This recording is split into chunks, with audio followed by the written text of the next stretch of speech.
آقا دو جہاں صلی اللہ تعالی علیہ وآلہ وسلم کے زمانے مبارک میں، ظاہری زمانہ مبارک میں، ملک شام میں رہنے والا، سرزمین شام پر رہنے والا مسلمہ کذاب، جس نے نبوت کا جھوٹا دعویٰ کیا، حضور کی بارگاہ میں آیا اور آ کر کہنے لگا، تحریری طور پر ایک معاہدہ کرتے ہیں، عرب کی آدھی سرزمین میری ہے، آدھی سرزمین آپ کی ہے، آدھی سرزمین عرب کے آپ نبی ہیں، آدھی سرزمین عرب کا میں نبی ہوں گا۔ چلو یوں کر لیتے اگر یہ بھی بات نہیں منظور کہ آپ عرب کی کم از کم وہ سرزمین جہاں میں رہتا ہوں، ملک شام کی سرزمین، کم از کم وہ ٹکڑا میرے سپرد کر دیں۔ تو آقا دو جہاں نے گٹک نکالی اور حضور نے فرمایا، اس گٹک میں درمیان میں تو دیکھ رہا ہے یہ جو لکیر ہے، اس کے برابر بھی اگر تم مجھ سے کچھ مانگے تو وہ بھی تمہیں نہیں دیا جائے گا، وہ بھی نہ دیا جائے گا۔ اور خدا کی قسم، میرے لجپال کا، میرے کریم کا فرمان دیکھ لو کیسا ہے، روز روشن کی طرح کہ حضور نے فرمایا تجھے اتنا بھی نہ دیا جائے گا۔ اب وہ اس گھمنڈ میں تھا کہ آپ کہتے ہیں کہ اس لکیر جو گٹک، کھجور کی گٹک کے درمیان لکیر ہے، اس کے برابر بھی نہ دیا جائے گا، جبکہ 1 لاکھ کے قریب لوگ مجھے مانتے ہیں، 1 لاکھ کے قریب لوگ مجھے نبی مانتے ہیں۔ اور وما ينطق عن الهوى ان هو الا وحی یوحی، رب نے فرمایا میرا محبوب جو بھی کلام کرتا ہے زبان مصطفیٰ کی ہوتی ہے، کلام خدا کا ہوتا ہے، کلام خدا کا ہوتا ہے۔ میرے آقا نے فرما دیا اس لکیر کے برابر بھی تجھے کچھ نہ دیا جائے گا۔ خدا کی قسم، اندازہ کر لو 1 لاکھ کے قریب اس کا کلمہ پڑھنے والے بن گئے، لیکن آج پوری کائنات میں اس کا نام لیوا کوئی نہیں۔ اس گھڑی یہ مسلمہ کذاب، بد سوچ، بد باطن، حضور کی بارگاہ سے واپس پلٹا نا تو سرکار دو عالم صلی اللہ تعالی علیہ وآلہ وسلم نے اس کے نام ایک خط لکھا اور مسلمہ کے نام کے ساتھ لفظ کذاب لکھا۔ سرکار دو عالم صلی اللہ تعالی علیہ وآلہ وسلم نے خط لکھ کر مہر لگا کر آقا دو جہاں نے اپنے غلاموں سے فرمایا، میرے غلاموں تم میں سے کون ہے جو میرا یہ خط مسلمہ کذاب تک پہنچائے گا؟ حضرت حبیب بن زید رضی اللہ تعالیٰ عنہ، حضور کے مالی لحاظ سے غریب صحابی اور جن کا کنبہ قبیلہ بہت وسیع تھا، بڑا تھا، حضرت حبیب بن زید رضی اللہ تعالیٰ عنہ وہ اٹھتے مزدوری کرتے تھے، مدینہ طیبہ کی منڈی سے کھجوریں خرید کر مدینہ طیبہ کی گلیوں میں بیچا کرتے تھے۔ اللہ اللہ، ٹوکرا سر پہ اٹھایا ہوا ہے، گزرتے ہوئے ٹوکرا باہر رکھا، حضور کی بارگاہ میں حاضر ہو گئے۔ آقا دو جہاں فرما رہے کہ یہ میں نے مسلمہ کے نام خط لکھا ہے، کون ہے تم میں سے یہ میرا خط اس تک پہنچا دے؟ حضرت حبیب بن زید اٹھتے ہیں، سرکار دو عالم صلی اللہ تعالی علیہ وآلہ وسلم نے فرمایا، حبیب بن زید تم بیٹھ جاؤ، تمہارا کنبہ قبیلہ بہت بڑا ہے، تمہاری ذمہ داریاں بڑی ہیں، تم بیٹھ جاؤ۔ حضور پھر فرماتے ہیں تم میں سے کون ہے جو میرا یہ خط اس تک پہنچا دے؟ پھر حضرت حبیب بن زید اٹھتے ہیں، حضور پھر بٹھا دیتے، پھر تیسری مرتبہ حضور فرماتے کون ہے جو یہ میرا خط مسلمہ کذاب تک پہنچا دے؟ تو حضرت حبیب بن زید تیسری مرتبہ پھر اٹھتے ہیں۔ ایسا نہیں کہ جو باقی تھے وہ جان نثار نہیں یا ان کی جان نثاری پہ کوئی شک ہے، حقیقت یہ ہے کہ اللہ کی جانب سے ڈیوٹی ہی حضرت حبیب بن زید کی آج لگی ہوئی ہے۔ آپ اٹھتے عرض کرتے یا رسول اللہ صلی اللہ علیہ وسلم، آقا اپنا خط مبارک مجھے عطا کرے، یہ میں اس مسلمہ کے دربار میں دے کر آتا ہوں۔ حضور نے فرمایا حبیب تمہیں اس بات کا شاید اندازہ نہیں کہ مسلمہ یہ خط پڑھ کر تجھے قتل کر دے گا، تجھے شہید کر دے گا۔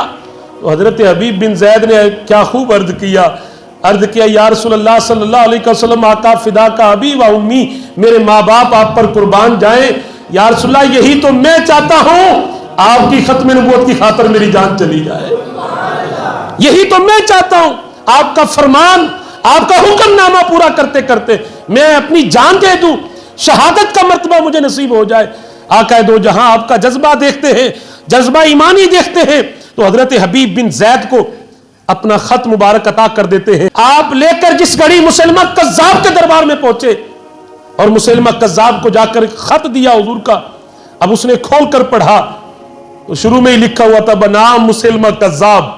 خط پڑھا تو آگ بگولا ہو گیا اور کہنے لگا اے حبیب اگر تو اپنی جان بچانا چاہتا ہے تو میرا کلمہ پڑھ لے وگرنہ تجھے قتل کر دیا جائے گا. حضرت حبیب بن زید رضی اللہ تعالیٰ عنہ فرماتے ہیں نادان تیری خام خیالی ہے, مصطفیٰ کا دامن جو تھامتے ہیں چھوڑنے کے لیے نہیں تھامتے, جان چلی جائے تو چلی جائے, مصطفیٰ کا دیا ہوا ایمان نہ کبھی جائے گا.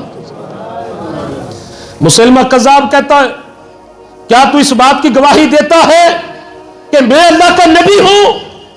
حضرت حبیب بن زید فرماتے ہیں بدبخت میں نے تیری بکواس کو سنا ہی نہیں کہ تو کیا بک رہا ہے. مسلمہ کذاب نے کہا کیا تو یہ گواہی دیتا ہے کہ محمد اللہ کے رسول ہے؟ آپ نے سینہ کھول کے بازو کھول کے فرمایا ہاں میں گواہی دیتا ہوں کہ میرے آقا اللہ کے سچے رسول ہیں. پھر اس نے کہا کیا تو یہ گواہی دیتا ہے کہ میں اللہ کا رسول ہوں, میں اللہ کا نبی ہوں؟ آپ نے پھر فرمایا میں نے تیری بکواس کو سنا ہی نہیں کہ تو کیا بک رہا ہے. پھر اس نے کہا کیا تو یہ گواہی دیتا ہے کہ محمد اللہ کے رسول ہے؟ آپ نے پھر اسی طرح فرمایا ہاں میں گواہی دیتا ہوں میرے آقا اللہ کے سچے رسول ہیں. پھر تیسری مرتبہ اسی طرح ہوا. جب اس نے یہ دیکھا تو مزید اس کے اندر آگ کا بھانبڑ مچا اور اس نے اپنی رایا کے, اپنی فوج کے, اپنے ماننے والوں سے کہا کہ اس کا ایک بازو قلم کر دو.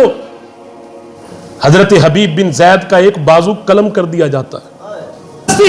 حضور کے عشق کی مستی یہ ہے کہ جو حضور کے عشق میں جان دیتا ہے جان جا رہی ہوتی ہے, جسم کے ٹکڑے ہو رہے ہوتے ہیں, خبر ہی نہیں ہوتی کہ جسم کٹ رہا ہے, جسم کے ٹکڑے ہو رہے ہیں. مسلمہ کذاب نے کہا اب گواہی دیتا ہے میرے نبی ہونے کی. آپ نے فرمایا میں نے تیری بکواس سنی نہیں کہ تو کیا بک رہا ہے. اس نے کہا گواہی دیتا ہے محمد اللہ کے رسول ہے. آپ نے سینہ تان کے پھر فرمایا ہاں میں گواہی دیتا ہوں میرے آقا اللہ کے سچے رسول. اس نے کہا اس کا بایاں دوسرا بازو بھی قلم کر دو. دوسرا بازو بھی قلم کر دیا گیا, کاٹ دیا گیا. وجہ کیا ہے؟ جو حضور کے عشق میں یوں وجود کٹے خبر ہوتی نہیں کہ وجود کٹ رہا ہے. حضرت یوسف کو مصر کی عورتیں دیکھیں تو انگلیاں کاٹ لے. حضرت حبیب بن زید رضی اللہ تعالیٰ عنہ کے بازو قلم ہو گئے. پھر اس نے پوچھا, پھر آپ نے فرمایا اسی طرح کہا. پھر اس نے کہا اس کے ٹانگیں کاٹ دو. آپ نے فرمایا بدبخت تیری خام خیالی ہے کہ تو یوں جسم کے ٹکڑے کر کے میرے اعضاء کاٹ کے مجھے اپنی فکر سے, اپنے ایمان سے تو ایک رتی برابر بھی, ایک بال برابر بھی پیچھے ہٹا دے گا. جسم کے ٹکڑے ٹکڑے بھی کر دینا, ہر ٹکڑے سے محمد محمد کی تجھے آوازیں آئیں. حضور کا نام میرے جسم کا ہر ٹکڑا لے گا. پھر آپ کو شہید کر دیا گیا. یہ حضرت حبیب بن زید رضی اللہ تعالیٰ عنہ جنہوں نے حضور کی ختم نبوت کی خاطر, عقیدہ ختم نبوت کی پاسداری کے لیے جان دی. مسلمہ کذاب یہی بدبخت تھا کہ حضور کے وصال کے بعد مزید اس نے اپنی تگ و دو کو تیز کیا اور بڑے سارے لوگ اس کے جال میں پھنسے اور اس کو ماننے لگ گئے. حضرت سیدنا صدیق اکبر حضور کے وصال کے بعد امیر المومنین بنے تو آپ نے اس بدبخت کے خلاف جہاد کا اعلان کیا. بڑی آپ کی توجہ چاہتا ہوں, حضور کے زمانہ مبارک میں 74 جنگیں ہوئی ہیں. کتنی؟ 74 جنگیں ہوئی ہیں. 27 جنگیں وہ ہیں جن میں خود مصطفیٰ جان رحمت نے بنفس نفیس خود شرکت فرمائی ہے, خود سرکار تشریف لے کر گئے. 47 جنگیں وہ ہیں جن میں حضور نے اپنے غلاموں کو بھیجا. 70 جنگوں میں کل ملا کر مسلمانوں کو جو شہید ہوئے جمع کیا جائے تو 259 بنتے ہیں. لیکن آج حضرت سیدنا صدیق اکبر نے ختم نبوت کی جنگ کا اعلان کیا. حضور کی عقیدہ ختم نبوت کی پاسداری کے لیے اعلان جنگ کیا مسلمہ کذاب کے خلاف. اور آپ نے فرمایا وہ حضور کے بدری صحابہ بھی نکلو جن کو فقط زیارت کے لیے رکھا ہوا ہے. 30,000 حضور کے غلام حضور کی ختم نبوت کے لیے نکلے. یمامہ کے مقام پر کتنے ہیں وہ؟ مسلمہ کذاب اور اس کے ماننے والے تقریباً 1 لاکھ، اور حضور کے غلام کتنے؟ تقریباً 30,000۔ اب آپس میں ٹکراؤ ہوا، لیکن یہ ختم نبوت کی واحد جنگ تھی جس میں حضور کے 1200 غلام شہید ہوئے۔ کتنے؟ اور حضور کے 700 وہ صحابہ تھے جو حافظ قرآن تھے، جو شہید ہوئے۔ 1200 میں سے 700 صحابہ وہ تھے جو حافظ قرآن تھے۔ آج تو قبلہ کاری صاحب آسانی ہے نا، ایک جلد میں پورا قرآن موجود ہے، اس وقت تو کوئی آیت کہیں سے ملتی، کوئی آیت کہیں سے ملتی۔ 700 صحابہ حافظ قرآن اس جنگ یمامہ میں، ختم نبوت کی جنگ میں شہید ہوئے، کل ملا کر 1200 صحابہ۔ 14 بدری صحابہ بھی اس میں شہید ہوئے۔ 36,000 مسلمہ کذاب کے ماننے والے واصل جہنم ہوئے۔ لیکن حضور نے فرمایا تھا نا مسلمہ کذاب سے کھجور کی گٹک پکڑ کر، کیر ہے نا یہ بھی تجھے نہ دیا جائے گا۔ اونچی کو یار سبحان اللہ۔ 1 لاکھ کے قریب ماننے والے تھے، 36,000 جنگ یمامہ میں واصل جہنم ہوئے۔ بعد میں جو بچے وہ بھی توبہ کر کے حضور کے غلام بن گئے، کوئی اس کا نام لیوا باقی نہ رہا، سارے کے سارے حضور کے امتی بن گئے، حضور کے غلام بن گئے۔ اور مسلمہ کذاب کو جنگ یمامہ میں حضرت واشی نے واصل جہنم کیا تھا، حضرت واشی رضی اللہ تعالیٰ عنہ نے واصل جہنم کیا۔ اور جب آپ نے مسلمہ کذاب کو واصل جہنم کیا تو پھر ان کفار کے پاؤں کھڑ گئے، بھاگ گئے، اور اہل ایمان کو اللہ نے فتح عطا فرمائی۔